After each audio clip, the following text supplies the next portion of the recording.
জাতীয় বিশ্ববিদ্যালয় ভর্তিতে এডমিট কার্ড ডাউনলোড করার নিয়ম তোমাদের কাছে আমরা দেখিয়ে দিচ্ছি, যেখান থেকে তোমরা এডমিট কার্ড ডাউনলোড করে নিতে পারবা। অনেকেই ভর্তি পরীক্ষার আগে বিষয়গুলো জানতে চাচ্ছিল, এডমিট কার্ড নিয়ে দুশ্চিন্তা করছিল, তাদেরকে বলতেছি এডমিট কার্ড ডাউনলোড করার ক্ষেত্রে তোমাকে বেশ কিছু নিয়ম অনুসরণ করতে হবে, কিছু ইনফরমেশন দরকার হবে। আমি ওয়েবসাইট লিঙ্কটা ডিসক্রিপশনে দিয়ে রেখেছি, সেখান থেকে তোমরা এসে এডমিট কার্ড ডাউনলোড করে নিতে পারবা। এখানে তোমরা আসবা, আসার পরে তোমাদেরকে যে কাজগুলো করতে হবে একে একে সেগুলো আমি বলে দিচ্ছি।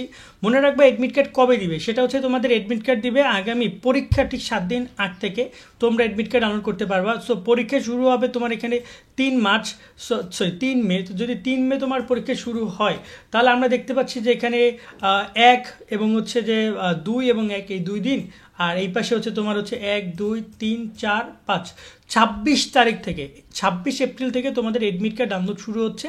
তোমরা এখান থেকে এডমিট কার্ড ডাউনলোড করতে পারবা। এবং এডমিট কার্ড কীভাবে ডাউনলোড করবে সেটা একটু বলে দিই তোমাদেরকে। তোমরা জাতীয় বিশ্ববিদ্যালয়ে এই যে ভর্তি বিষয়ক ওয়েবসাইটে আসবে, সেখানে দেখতে পাচ্ছ অ্যাপ্লিকেন্ট লগ ইন, এই অপশনটা তোমরা পাবা।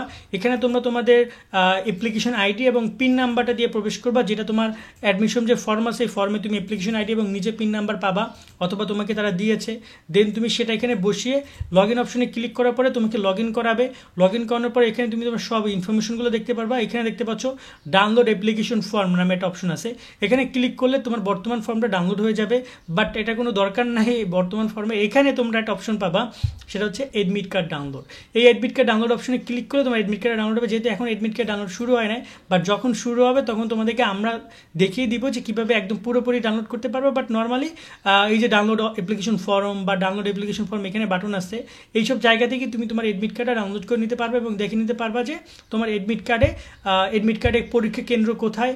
এবং অবশ্যই কিন্তু একটা জিনিস মাথায় রাখবা, তোমাদের ভর্তি পরীক্ষায় যখন এডমিট কার্ড তোমরা নিবা, তার সাথে কিন্তু এইচএসসি রেজিস্ট্রেশন কার্ড নিয়ে যেতে হবে কেন্দ্রে। এটা কিন্তু আগে থেকে বলে দিয়েছে। তো রেজিস্ট্রেশন কার্ড কিন্তু সবাই সাথে সাথে রাখো। তার সাথে ক্যালকুলেটর ব্যবহার করে অনুমতি পাচ্ছ, তবে মোবাইল ফোন অন্যান্য ইলেকট্রনিক ডিভাইস ব্যবহার করে অনুমতি পাচ্ছ না। এই বিষয়গুলো কিন্তু তারা জানিয়েছে। সেই জায়গায় বলবো যে তোমরা একটু এডমিট কার্ডগুলো টাইম টু টাইম ডাউনলোড করে নিও, আর ভর্তি পরীক্ষার আগ মুহূর্ত পর্যন্ত তুমি এডমিট কার্ড ডাউনলোড করতে পারবে, এটা তারা বলে দিয়েছে।